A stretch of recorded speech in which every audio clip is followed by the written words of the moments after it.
Welcome everyone to this week's Guidebook Greenroom. And it's just the two of us. We've had some guests throughout January, but we thought we'd take it in a slightly new direction this week and kind of introduce a little bit of a Guidebook Greenroom book club.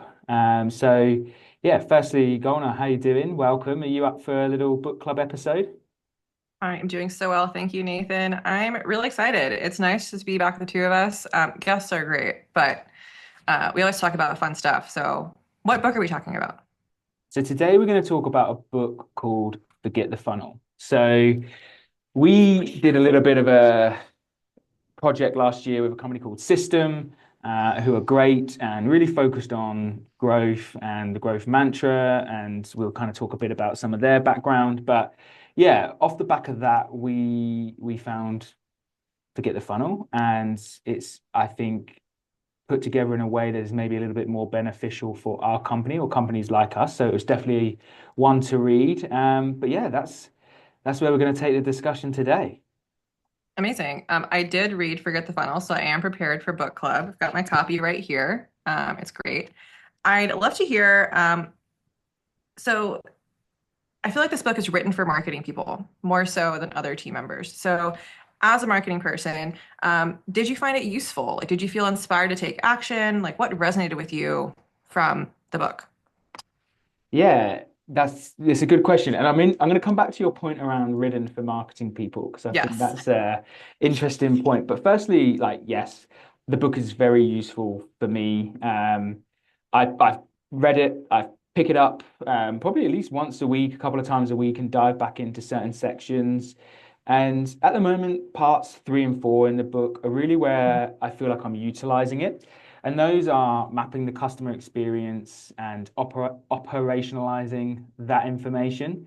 And I Mhm. think one area about the book specifically has made me think a bit more is surveying, which sounds probably quite basic, but we're now off the back of our system course that we did really in the rhythm of customer interviews. We've literally just had a customer interview before we hopped on this recording. And I think we're continuously trying to learn as much as possible, but we've not actually tried a lot of targeted surveying and taking, I guess, those deeper customer interviews and turning it into something a little bit different. And yeah, for me, that was like, okay, we should be doing this in Q1, really trying to gain more insight and seeing if we can gauge more of our customers to give us information around certain components, around customer-led KPIs and things like that.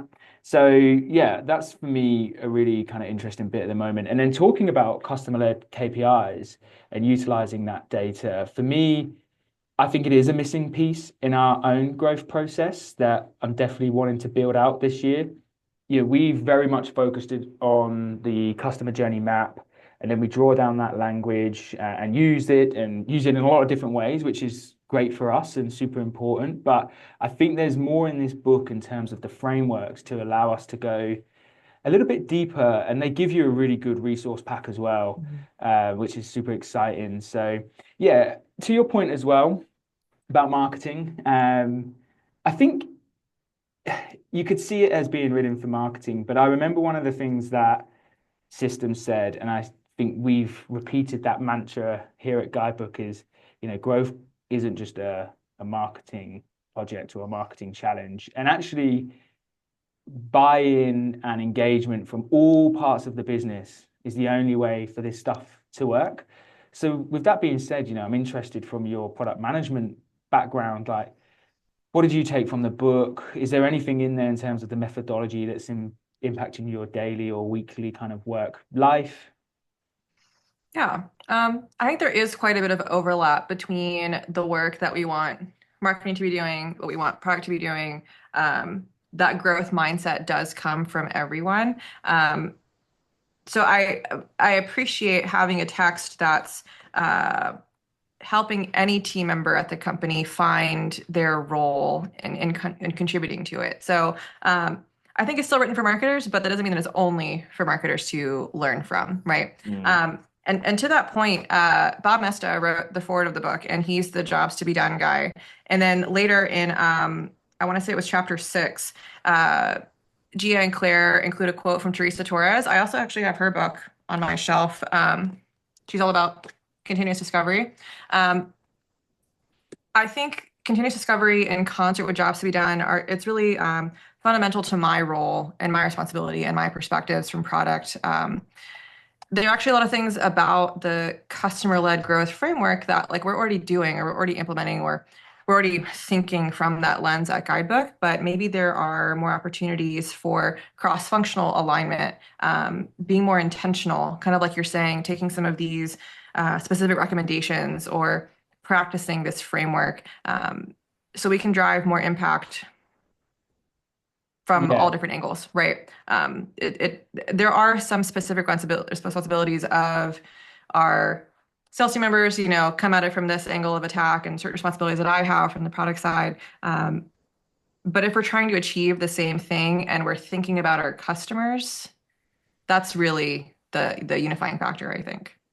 yeah, absolutely. I think that's so right what you're saying around that kind of alignment across functions and to be more intentional. And I think that is, for me, when I look at the growth team, the growth picture, the growth project, however we think about it, is like it's really hard to do that. And I think a lot of, the experiments we run or the conversations we have do tend to come back to more marketing and sales based conversations, but actually that's not where we want to be. And the book for me is like, how do we take that customer led approach and really embody it across Guidebook so that Mhm. no matter who is looking at what we're doing in the business feels that they can input, can have an opinion, can have a suggestion, or take information from what we are getting out of customer interviews or resources that we're putting together and find it valuable. And that is like when that clicks, I think it's going to be super impactful. And Mhm. the one thing with that I really still took away from the system course is like it just takes so much time to get this right. It's like if it was easy, everyone would be doing it, everyone would be growing, we wouldn't need people writing these books and teaching us these frameworks. And it's those that kind of stick with it that hopefully will achieve good things down the line. But with that being said, like what I'd love to do for anyone tuning into this week's episode is really just think around 2 or 3 takeaways, something that's useful to share with those who may want to learn about the book or might go and read it after this conversation. I think the most important thing for me beyond the framework and like actionable takeaways in the book. The most important thing, really, as a philosophy, is to question assumptions. And first, you have to figure out what your assumptions are. Like that in itself is work. And then question them, right? Interview your clients, interview internal stakeholders, just keep asking questions and really listen in order to make meaning that's relevant to your KPIs. And there's a lot in there, right? Like you need to know what your assumptions are. You need to know who to talk to and what to ask, and then you need to know how you're measuring success. Um, and the book has quite a few examples of like query that helps us derive those insights. So if you want clarity on any of those things, it's a really quick read. You gotta check it out. What were your takeaways?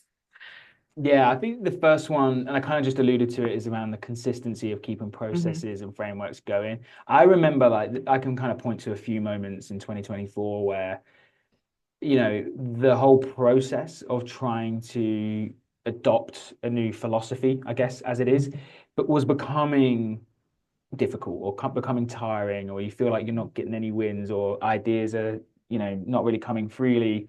And it's then when I think a lot of people will drop these type of initiatives. So I think you have to stick with it.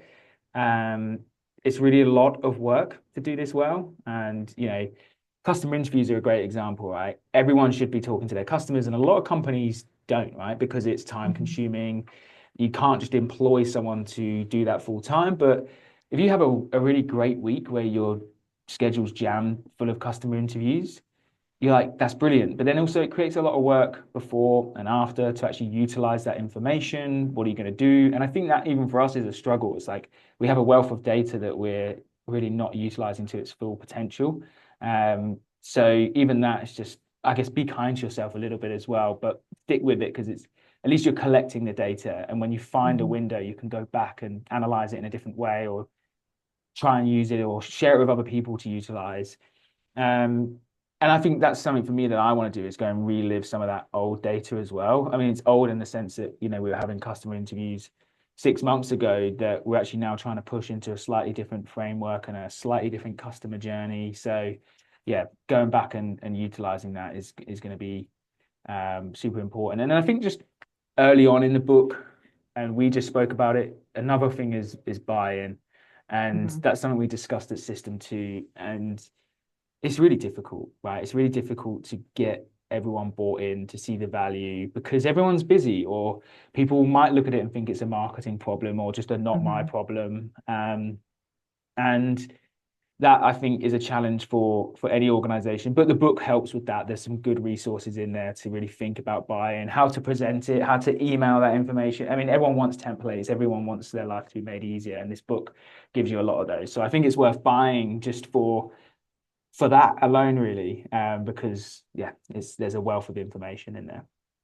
Yeah, I think one point that I would want to raise is quite often you read texts like this and you might be feeling a little discouraged because you're not doing anything that the text recommends. And there's just like, how am I going to get everyone on board and like take on this new process or whatnot? But I think at Guidebook, we have the luxury of a little bit of a head start of like, a lot of people do think this way. How do we just organize, right? And then speaking to the data element, we have a wealth of data that we can evaluate, and we also have an opportunity to evaluate ourselves and figure out, well, what questions are we asking or have we asked in the past, and can we ask better ones in the future with just clarified goals and objectives, right, and purpose behind it. So yeah, it was fun to read, right? And maybe the teacher in me is coming out. I just love reading. But usually you're not excited about like work books. This one's actually great. This is actually a great book. Everyone should read it. Yeah, and it's a quick read as well, which is always useful. And I like books, especially workbooks, that are easy to dip back into. And Yes, for me, that's yes. what it is. It's something that is sat on my desk at all times. And when I am focusing on something, I can pick it up, find the chapter, find what I'm looking for. It's a couple of pages, and it just refreshes the memory. And I think that's becomes a useful tool then. Yeah, I will tell on myself, I am someone who dog ears my books. Don't come for me. Well, I wanted to ask you a question before we get out of here. I love doing this kind of book club thing. I hope we can do more of it. What's the plan for February? Do you have something up your sleeve? Absolutely. And I'm glad you asked. So we're going to do something a little bit different in February, and we're going to focus on one topic in 4 different ways because that's how many Fridays there are in Feb. But we're going to look at branding. It's something that we speak to a lot of customers about. And, spoiler alert, like we have a branded app option that a lot of people utilize for different reasons, but even just in the Guidebook app itself and why branding is important at an event level. So it's a pretty big conversation, and we want to do it justice. So we're going to have a 4-episode mini series, our first mini series, and hopefully not our last. So yeah, that will be our next episode, the first one of that. Amazing. Well, I am looking forward to it, and I'll see you there. Yeah, good to see you as always, and I'll see you there. All right. Happy Bye. Friday.